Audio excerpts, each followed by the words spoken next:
Assalamualaikum warahmatullahi wabarakatuh.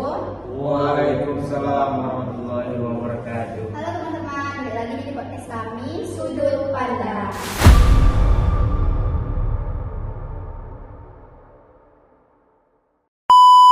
Hari ini kami akan membahas topik yang sering bikin orang salah paham di organisasi, yaitu kekuasaan dan kepemimpinan.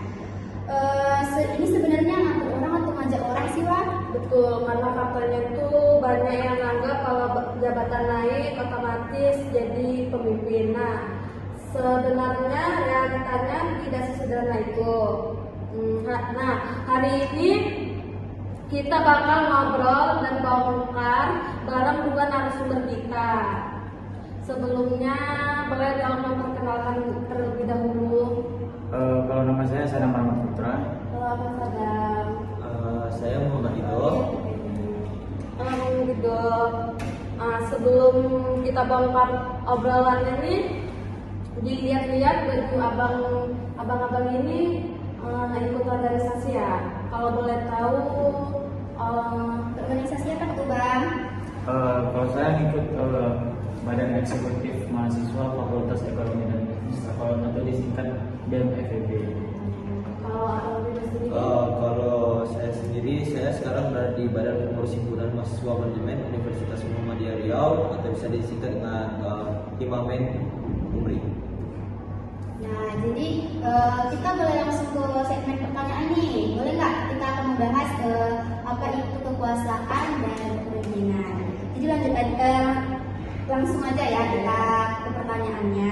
Menurut kalian apa sih bedanya kekuasaan dan kepemimpinan itu? Mungkin kalau dari aku dulu ya. Kalau kekuasaan itu lebih kayak kemampuan mengaruhi orang karena posisi jabatan atau aturan yang dia pegang. Jadi orang nurut karena adanya sistem yang memaksa mereka buat patuh. Mau nggak mau harus dijalani. Mungkin dari kepemimpinan dari saudara Dido bisa menjelaskan. Kalau untuk kepemimpinan itu sendiri, itu adalah salah satu proses bagaimana cara kita untuk bisa mempengaruhi seseorang tersebut. Kemudian kita pemimpin tersebut dia bisa menerima saran dan masukan dari bawahannya sehingga nantinya bakal bisa didiskusikan dengan bawahannya. Sebenarnya bisa dibilang kepemimpinan dengan kekuasaan ini hampir-hampir sama. Mereka tuh hampir bersinergi.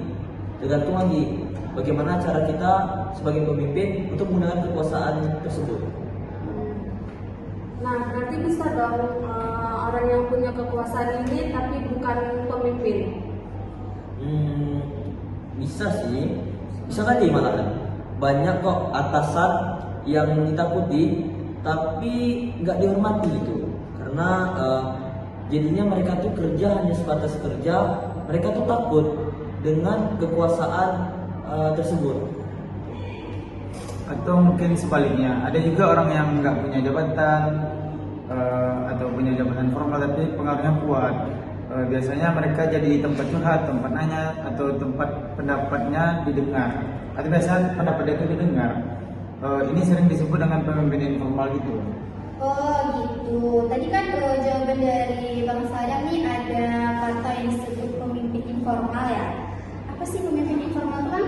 Mungkin aku nggak bisa jelasin secara detail ya. Jadi kalau menurut bahasa aku gini, pemimpin yang informal itu pemimpin yang tidak, mungkin dia tidak memiliki jabatan yang tinggi, tapi dia orang yang berpengaruh di suatu lingkungan gitu. Mungkin bisa dibilang kayak misalnya contoh gini, dia nggak gubernur. Kalau contoh kayak organisasi mahasiswanya, dia nggak gubernur, tapi dia cuman biasa-biasa lah, kayak anggota atau apa, tapi dia berpengaruh di organisasi itu, walaupun dia anggota gitu. Oh, jadi itu ya kepemimpinan informal itu. Dalam organisasi kan ada beberapa jenis kekuasaan tuh. Menurut kalian mana sih yang paling sering disalahgunakan nih? Nah, kalau menurut aku nih, kekuasaan yang mungkin sering banyak orang salah gunakan itu seperti kekuasaan coercive. Nah, yang mana kekuasaan coercive itu yang memakai kekuasaan itu dengan cara mengancam, menghukum karyawan tersebut dengan tekanan atau lain sebagainya. Jadi yang membuat mereka tuh jadi takut salah, dan akhirnya mereka cuma ya kerja hanya sebatas kerja, cuman kerja tuh hanya ya karena mereka takut dengan ancaman tersebut. Kerja buat aman aja ya. Gitu. Jadi kalau menurut aku betul kata saudara Ridhonia. Dan biasanya bikin hubungan kerja juga jadi kaku. Padahal ada kekuasaan lain yang lebih sehat, kayak kekuasaan penghargaan, kekuasaan keahlian, yang bikin orang termotivasi tanpa merasa tertekan saat bekerja seperti itu. Oh, jadi apa sih Dok contoh kekuasaan korsip itu Dok? Contoh kekuasaan gosip itu ya begini. Contohnya kalau misalnya kita berada di perusahaan, kita sedang bekerja. Nah, itu tuh seperti supervisor, dia tuh memiliki menekankan karyawannya itu untuk sebuah target. Jadi ketika target tersebut tidak tercapai, gitu, target tersebut tidak tercapai, maka mereka bakalan dihukum atau bahkan mereka tuh diancam dengan sanksi, kalian tuh bakalan dikeluarkan. Gitu. Nah, itulah contohnya. Kalau dari kekuasaan kalian tuh contohnya tuh gimana sih?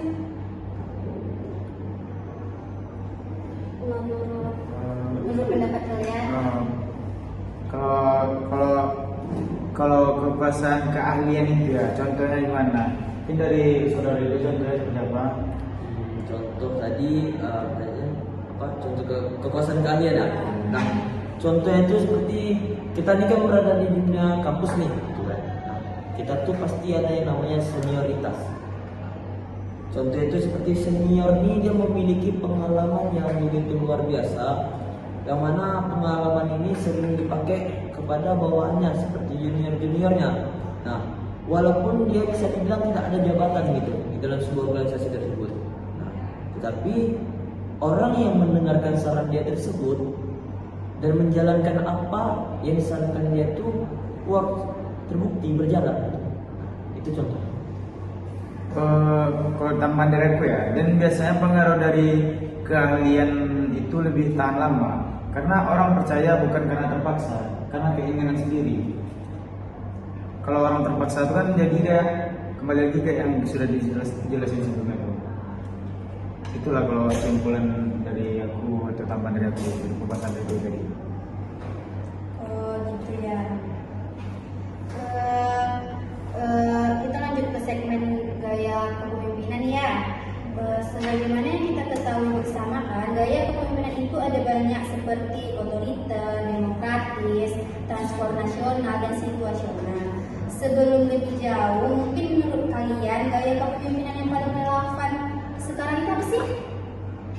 Ini kalau dari aku ya, menurut aku kepemimpinan partisipatif karena paling relevan. Kenapa ya? Pemimpin ini bukan cuma ngasih perintah, tapi dia ngajak tim untuk diskusi dan mikir bareng. Partisipatif itu. Mungkin kalau tambahan dari aku sedikit, kalau untuk aku pribadi bisa dibilang sekarang ini kan banyak generasi muda, khusus kita nih sebagai mahasiswa, kita tuh pengen yang namanya didengar gitu kan. Nah, mereka tuh lebih semangat kalau pendapat kita bisa memberikan pendapat kepada pemimpin kita, kemudian pendapat kita didengar dan kita dihargai gitu. Nah, otomatis itu menjadi salah satu poin semangat untuk kita. Nah, ini tuh. jadi gimana kita sama teman lah. Kalau kita dihargai bicara berarti kayak kita menghargai dia juga. Iya. Untuk menutup nih, kalau kalian disuruh pilih nih, lebih penting kekuasaan atau kepemimpinan?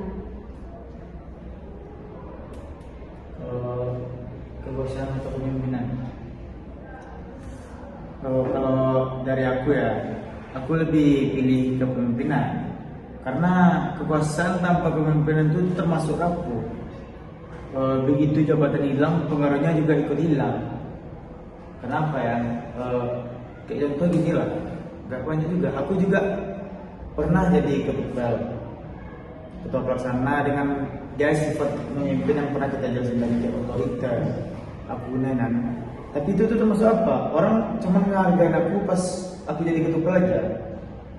Tapi pas aku setelah aku tidak jadi ketua lagi, orang udah nggak menghargai aku lagi, nggak menghargai pendapat aku lagi.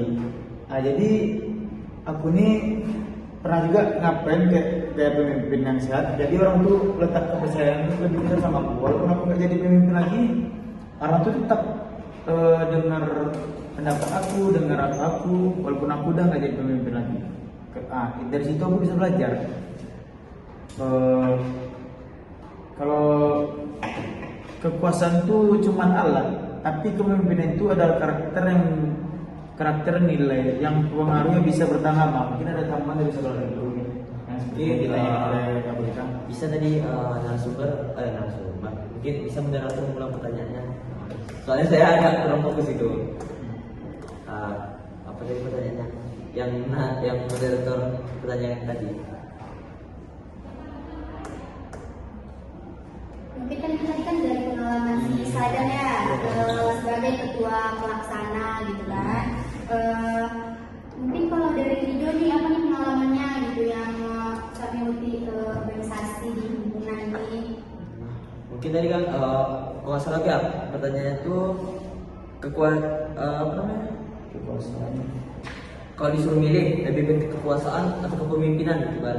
Nah, kalau dari diri aku pribadi sih sebenarnya itu kita tidak bisa memilih antara kepemimpinan dengan kekuasaan. Karena kepemimpinan, kalau kita menjadi seorang pemimpin, pasti kita mempunyai yang namanya kekuasaan.